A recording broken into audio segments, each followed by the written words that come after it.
les indices manquent pour mener jusqu'au coupable dans l'affaire Jubilard qui a démarré au mois de décembre 2020.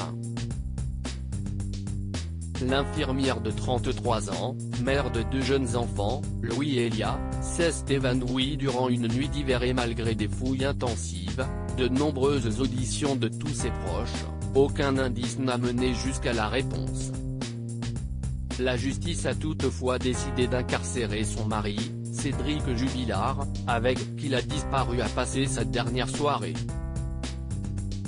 Si ses avocats s'insurgent contre le fait de garder derrière les barreaux un homme contre qui aucune preuve n'est à charge, son comportement durant ces interrogatoires pose question.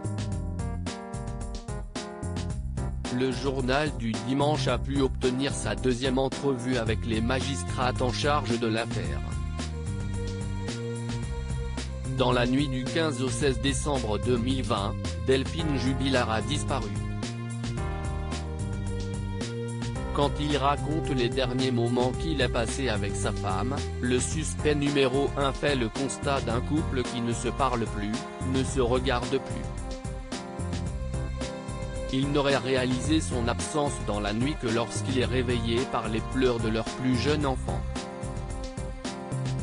D'après le JDD, il a contacté une amie de sa femme sur Messenger et a expliqué devant les femmes de loi qu'à ce moment-là, il pensait que sa femme était chez ses copines et qu'elles le prennent pour un con.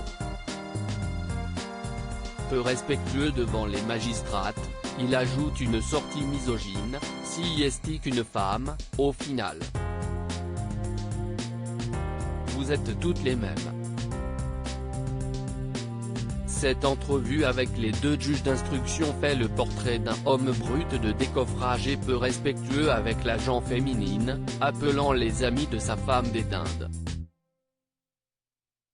Au point d'être coupable, 2 visages se dessinent au fur et à mesure, celui d'un homme, grand consommateur de cannabis qui n'aurait pas l'envergure de réaliser un crime parfait mais serait dépassé par les événements, et celui d'un manipulateur prêt à semer le trouble dans l'avancement de l'enquête en faisant notamment des déclarations à un ex-codétenu qu'il dira regretter par la suite.